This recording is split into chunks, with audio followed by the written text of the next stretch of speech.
So we consider two cases till now, and there are two more. Because histidine, lysine, and arginine, these three amino acids, they are basic, and glutamic acid and aspartic acid, these are two acidic amino acids. So we still have two cases to go: one for basic amino acids, these three, and one is for acidic amino acids for these two, glutamic acid and aspartic acid. Okay, so let's consider first the basic case.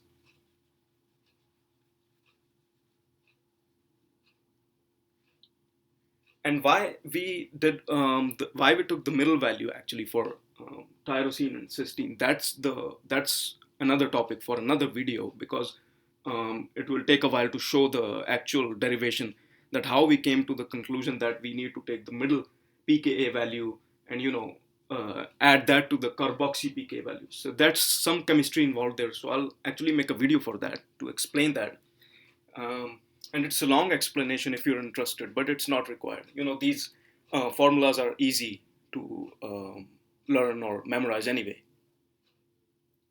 So let's talk about case 3 over here. So case 3, we can consider the basic amino acids first, histidine, lysine, and arginine. So for these ones, the calculation would be as follows. So this is histidine, lysine, and arginine. These are the symbols for these three amino acids. So for them, the pi is actually, you first take the R group value, the pKa for the R group, and then you take in the pKa value of the amino group in this case, right? And why we took the amino group? Why? Because it's obvious. Because for basic amino acids, histidine, lysine, and arginine, they'll obviously have a pi or a net charge of 0 at pH. That's basic, right? Because that's why these are called basic amino acids. That's why they're basic. They'll have a net charge of 0 at their normal basic pH environment, right? So that's why I took R group and amino group, right? Because adding these two pKa values will actually give us a pi of more than more than 7, around 10 or 11. So let's see how we can do that. Let's consider arginine for our case. So arginine R group is 12.48. The pKa for arginine's R group is 12.48, and for the amino group for arginine it's 9.04. So again, we can use our approximations. We can say that this is 12.5 because this is kind of in the middle, right? 12.48. So we cannot approximate it up to 13 or bring it down to 12. We can do 12.5. 9.04 is totally fine. We can bring it down to 9 and divide that by 2. So we have a pi of around, that's 21.5 divided by 2.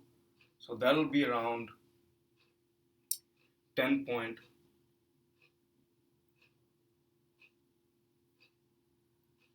So that'll be around. So you can bring that up to 22 if you want. Okay. So I can actually say that this is 22, and then I can say that the 11, the pi is 11 actually, right? Because 21.5, sometimes calculations get harder. Actually, it was around 10.75, because 21 divided by 2 would be 10.5, and between 10.5 and 11 is 10.75. But you can bring it up to 22, because 11 is close to 10.75 anyway, right? So this is the pi we got for arginine. So this is arginine. Right? So that's how you do pi calculations for basic amino acids: histidine, lysine, and arginine. Right? And you can see that this pi is at pH 11, right, which is basic. So it's good that we have a basic pH, basic pi for basic amino acids. And now we will consider acidic amino acids, glutamic acid and aspartic acid. And as you have guessed it, the pi for that would be below 7, much below 7, around 2 or 3, right? Because we need to have an acidic pi for acidic amino acids, right? That's how you can remember that. And that actually makes sense. I'll show you in another video when we talk about the derivations for these formulas, where they came from. Okay. So now let's talk about our last case, that will be for acidic amino acids.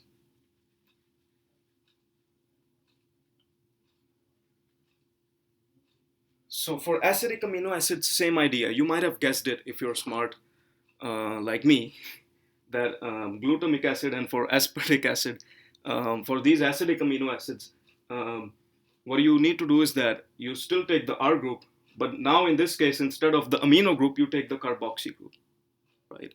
Because you can see the numbers here, 2.19, let's say for glutamic acid, 2.19 for the carboxy group pKa, and for the R group pKa, we have the 4.25. So you can see these two numbers, if you add them up and divide them by 2, you'll get something around 3, right? As well as for aspartic acid. If you add these numbers up, you'll get, and divide them by 2, you'll get something around 3. So that makes sense. We have an acidic pi for these acidic amino acids, right? So that will be case 4. So we have aspartic acid, that stands for D, and glutamic acid stands for E. So let's calculate a pi for, let's say, we want to calculate for aspartic acid. So for aspartic acid, I'll write the formula as well, if you forgot. So pKa of the carboxy group plus pKa of the R group.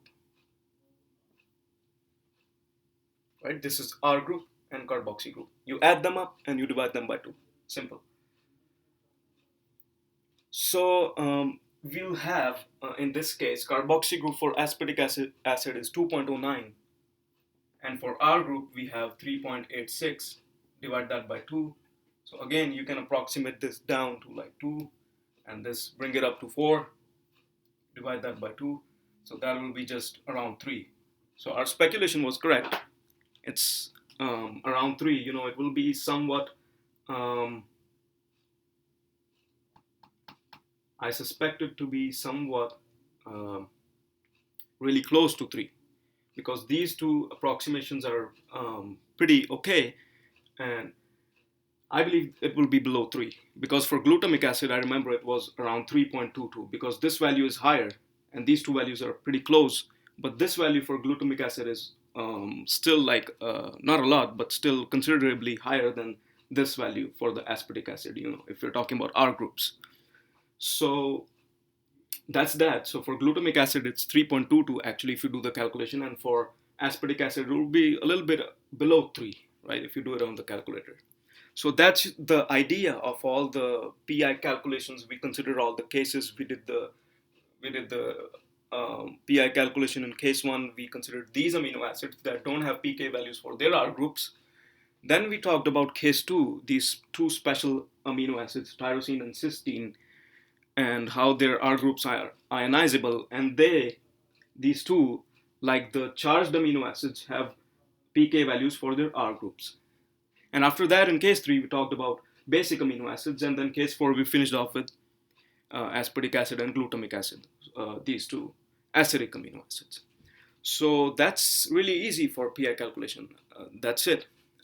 There are only 4 cases because there are 20 amino acids, and that's how you calculate that. So in another video, I'll talk about how to calculate the PI values for, let's say, larger peptides where you have more than 1 amino acid. You can have 2 or 3 tripeptide, 4 amino acid peptide, or 5 amino acid peptide, pentapeptide, and we'll also talk about isoelectric focusing, how we can separate proteins based on their PI values. So those will be another 2 videos to talk about, and those concepts are also really simple. And I'll also make sure to make another video on explanation for where these equations came from, the PI formulas. Okay, so I hope that was helpful. Subscribe to my channel, please, and please share if you liked it. Thank you.